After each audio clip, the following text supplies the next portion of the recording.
이제 보수 쪽 얘기 나왔으니까 이준석 의원 얘기를 그래도 조금 할 수밖에 없는데 네, 네.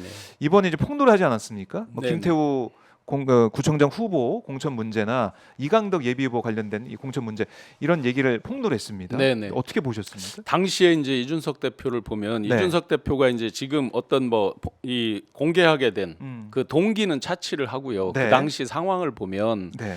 이준석 대표가 윤석열 대통령이나 김건희 여사랑 직접적으로 뭐를 이렇게 적대적 관계는 아니었던 것 같아요. 제가 이제 오랜 인연이 있고 캠프에서도 보고 김치찌개 먹으면서 이제 굉장히 여러 마음속에 뭐 많은 부분을 토로한 건 아니지만 약간을 이제 그런 것들을 봤는데 네.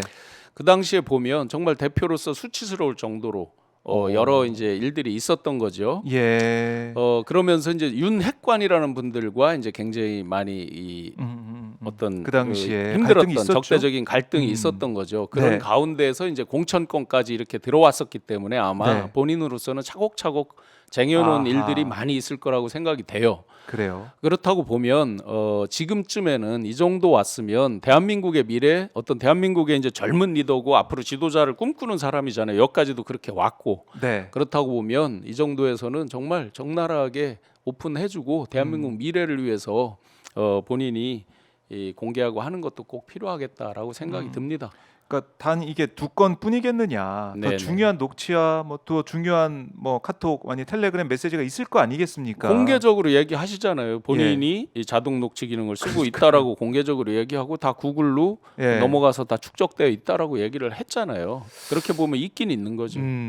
그리고 이제 김건희 씨와 통화했던 그 내용을 기자한테 직접 들려주기까지 한 네네. 그런 상황이라면 네. 이게 그 한 건이겠느냐. 네네. 그 직접 찾아가서 만났다는 것은 저는 그 녹취를 보면서 어떤 생각이 들었냐면 정말 아까도 언급하셨지만 대통령은 우리가 정말 누굴 뽑은 거냐. 네. 그리고 이준석 대표는 그 권력의 핵심, 권력의 정점에 누가 있는지 확실히 알고 행동한 거 아니겠습니까? 네네.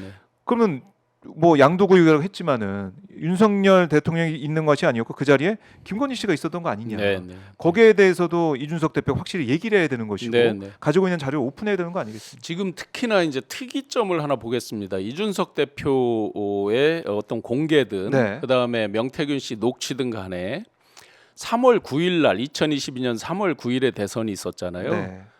그리고 5월 10날 이제 취임식을 했습니다.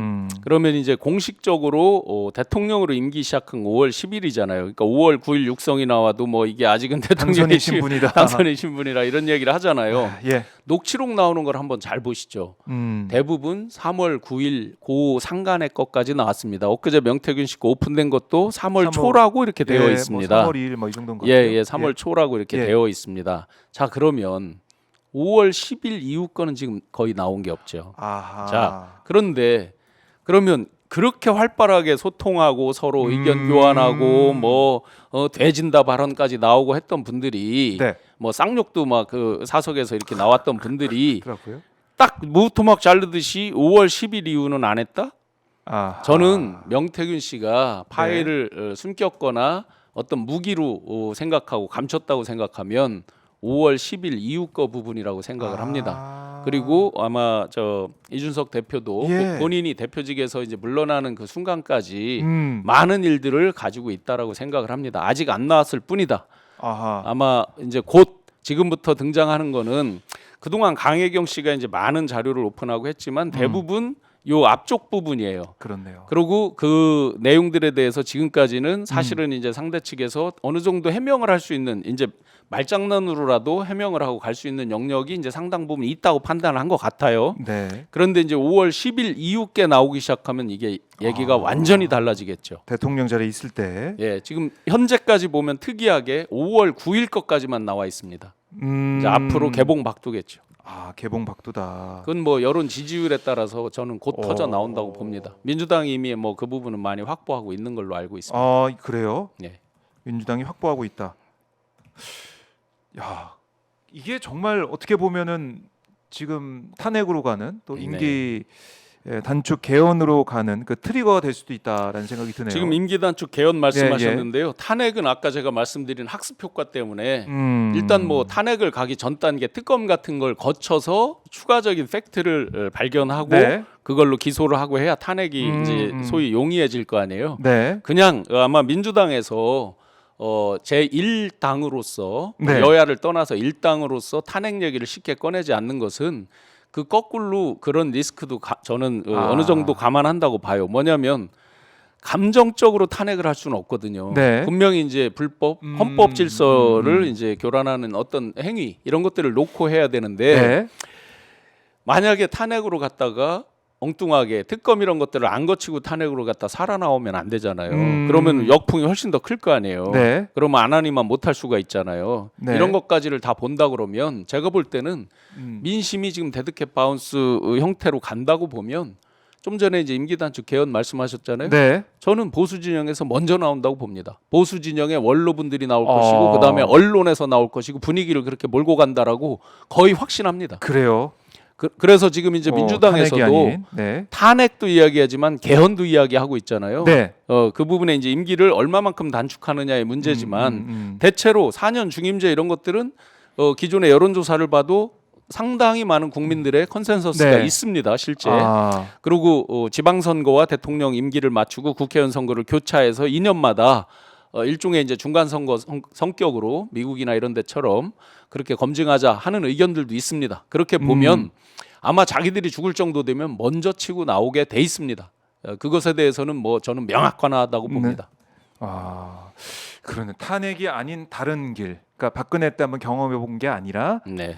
다른 쪽 길. 그게 바로 임기 단축 개헌이 될 것이다. 아까 제가 말씀드렸잖아요. 국민이 안중에 있는 게 아니라 그게 내가 살기 위해서, 본인들이 살기 위해서. 아하. 네.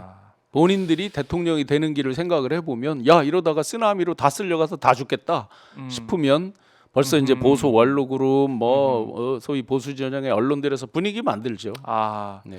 그러니까 탄핵 이후에도 안 되지만 만약에 네. 계속 버텨가지고 윤석열과 같이 휩쓸려 가면은 그것도 안 되니까 네네. 절충점으로 그러니까 자신이 살아날 길을 찾아보면은 임기 단축이다. 때밀려서 예를 들어서 탄핵이 됐든 임기 단축 개헌이든 때밀려서 갔을 때는 자기들한테 기회가 없다고 생각하잖아요. 그러니까 선수로 뭘 던지는 우리가 이제 그 학습 효과도 한번 생각해 보세요. 박근혜 네. 대통령 탄핵 당시에 김병준 위원장님을 총리 등등해서 일종의 이제 과도기 어떤 과도 네. 정권 같은 성격 이런 것들의 논의가 있다가 그게 실현이 못 됐잖아요. 그렇죠.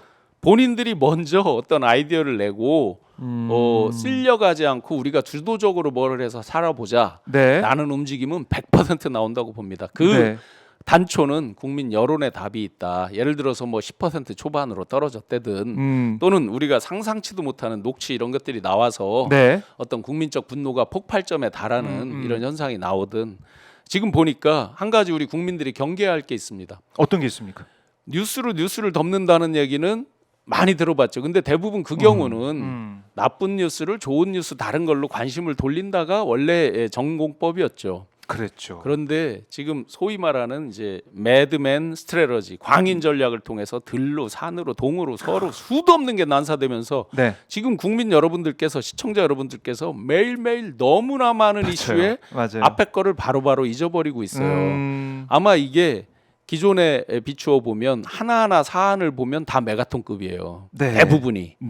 그런데 너무 많은 게 한꺼번에 매일매일 하루에도 몇 개씩 터지기 때문에 네. 오히려 진짜 자기들의 뉴스를 자기들의 나쁜 뉴스로 덮는 이런 아주 특이한 정권을 우리가 경험하고 있습니다. 이 부분은 국민들께서 각별히 유의해서 네. 진짜 본질적인 게 뭐냐 또 어떤 건 가십이다. 이 부분을 잘 구별해야 될 것 같습니다. 그래요. 사실 윤 대통령 육성이 나온 게 정말 큰일 아닙니까? 아니 육성이 나온 것도 큰일이고 예. 그 전에 거짓 해명을 했잖아요. 접촉한 적 없다고 했잖아요. 그 저기 때 예선까지만 하고 자, 육성이 나왔어요. 그 뒤에 다시 한번 거짓이 있잖아요. 참모들이 위변주 바람 소리가 들어가고 위변주도 국감장에서 얘기를 했고 네. 11월 7일 날 대통령이 직접 대국민 담화 방화에서 예. 얘기를 하잖아요. 내가 기억은 안 나지만 뭐 일종의 이제 뭐 했다 그러면 뭐 하다가 할 수 있죠. 까짓 거 뭐 저 일종의 이제 추천할 수 있죠. 이런 네. 류로 이제 말씀을 하잖아요. 그리고 이틀 후에 또 골프 가잖아요. 앞에 부분도 문제지만 뒤에 거짓하는 부분들 이런 것들이 네. 마일리지를 국민들의 감정선 폭발점의 마일리지를 차곡차곡 쌓고 있다고 생각됩니다. 네, 마일리지를 쌓고 있다. 그리고 이제 아까 언급하신 것처럼 취임 이후에 있었던 그 녹취가 곧 터질 것이다. 민주당이 확보하고 있다 이렇게 보시는 건데 여기에 또 어떤 폭발적인 내용이 더 담겨 있을지 대통령 취임 이후에 녹취가 중요한 녹취가 터지게 된다면 이거는 뭐 당선인 때 신분이었다 대통령 취임 전이다 이렇게 못 막는 거 아닙니까? 네, 맞습니다. 논리적으로 상식적으로는 네. 그래서 저는 네. 5월 10일 이후 부분이 아직 안 나오고 있는 부분 이것은 거꾸로 또 생각해 보면 네. 공히 그 부분을 굉장히 두려워한다는 반증이잖아요. 이분들이 지금 이렇게 쭉 뉴스에 등장하는 인물들이 그렇네요. 공이 그 부분을 가장 두려워해서 감췄다. 아하. 그래서 제일 마지막 카드로 갖고 있는 사람도 있을 것 같고. 네네. 근데 그걸 또 어떤 전략을 가지고 공개를 할 것이냐 멀지 않았다. 네네. 보시는 거군요. 알겠습니다. 오늘도 교수님 말씀 쭉 들으니까 정리가 또 한 번에 그 참담한 심정 되는데. 속에서 하나만 제가 인용을 예. 해보겠습니다. 조지 오웰의 동물농장 보시면 이제 그 빅브라더가 있잖아요. 이제 돼지들이 정권을 잡고 다 둘러 엎은 다음에 네. 이제 그 빅브라더로서 모든 것을 감시 통제하면서 아주 명언 아닌 명언을 하죠. 모든 아하. 동물들은 평등하다. 예. 그런데 어떤 동물은 더 평등하다라는 말을 하고 있죠. 이게 몇 년 전에 써진 책인지를 한번 살펴보세요. 지금의 대한민국 어떻게 예. 그 조지 오웰의 동물농장의 현실판 대한민국이 돼 있습니까? 너무나 참담합니다. 그렇네요. 참 아마 저희 시청자분들도 마찬가지고 많은 국민들이 참담한 심정으로 저희 이제 방송도 보시고 네, 또 현장에도 나가시고 할 것 같아요. 하지만 지치지 말고 네, 네, 결국에는 진실이 이기고 정의가 이긴다. 네, 이런 생각을 항상 가지시고 네, 우리 견디고 버텨 나가야 될 것 같습니다. 네, 그 길에 신용환 교수님도 계실 것 같은데요. 김봉식님이 신용환 교수님 존경합니다. 좋은 날이 올 때까지 귀하신 몸 조심조심하세요. 이렇게도 말씀을 감사합니다. 하고 계시고 자 그리고 정리가 잘 된다. 교수님 말씀 들으니까 이런 댓글도 있고 응원합니다. 양수연님이 교수님 설명 들으니까 정말 윤석열 대통령 하루라도 빨리 끝장내야 됩니다. 이런 의견도 주고 계십니다. 많은 분들이 응원을 또 많이 하고 계셔가지고 네. 교수님도 힘이 뭐 힘들고 어렵지만 그래도 힘이 좀 나실 것 같아요. 네, 네. 네. 예. 앞으로도 신용환 교수님 저희가 또 자주 모셔가지고 말씀을 또 들어보겠습니다. 오늘 고생하셨고요. 다음에도 뵙겠습니다. 네, 고맙습니다. 고맙습니다.